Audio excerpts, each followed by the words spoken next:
Ms. Sutter, I want to pick up on your comment about selective access, because this is one way in which China has so much power here in the United States. I represent the movie industry in my district, and so they only allow 40 movies into China.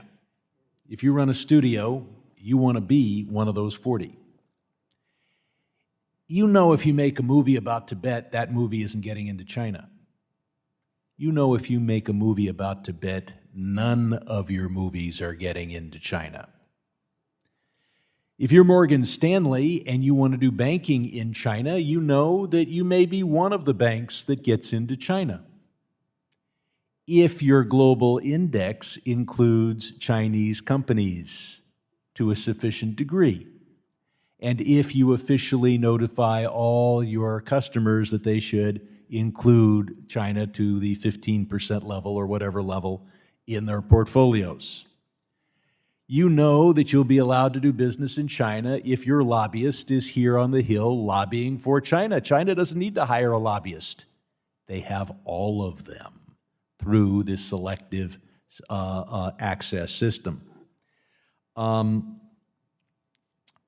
I want to thank Ms. Ross for focusing on the importance of the already passed Holding Foreign Companies Accountable Act and the need for us to pass the officially, definitely, explicitly noticed Accelerating Holding Foreign Companies Accountability Act bill that is pending before this committee, and point out that the original bill passed the Senate in light of Luck and Coffee, and that it was so, and people wonder, is there a benefit to short selling? There is at least one, and that is short sellers, in this case, Muddy Waters LLC, that focused on Luck and Coffee. They, for their discovered the problem there, that there was $300 million of fraudulent sales. They brought that to their attention. They, of course, made money by discovering that, and that short selling can be a way to discover those issues. Ms. Chu, I want to thank you for pointing out to us clearly that when you invest, we in the United States, we grow up with this, you buy a share in a company that owns assets. Those assets are managed in the interests of shareholders by a board of directors loyal to shareholders, and those assets are controlled by the corporation and their property interests are protected by the courts. That's 300 years, 400 years of common law. We just assume that. Oh, that's what a corporate share is.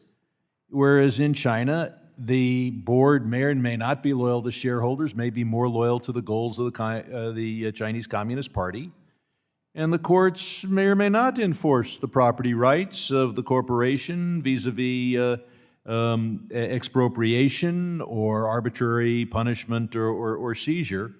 And yet I don't think Americans they just look at earnings per share and say, oh, that company's doing well, must be a good investment. Ms. Sutter, I want to focus on including VIEs in indexes and the deceptive name. If I wanted to raise some money, I'd call my company GameStop. I'd add an ED. It's a hot company. A lot of people like GameStop. You can call a company Alibaba of Cayman Islands and register shares here, and everybody thinks that's Alibaba of China.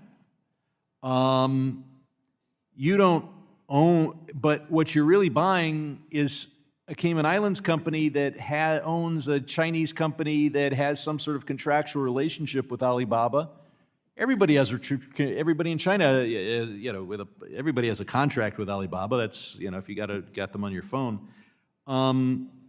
Should we allow these phony names? Should we allow people to use the name Alibaba if they're not Alibaba?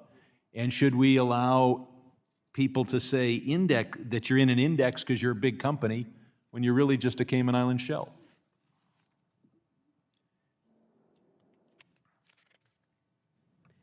Thank you for the question.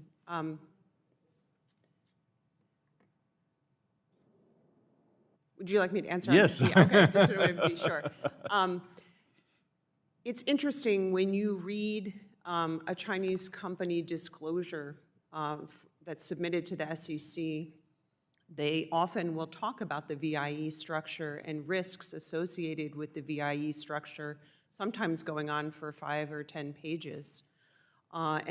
It's an interesting question about, is Baidu Inc. Baidu, or is China Mobile Inc.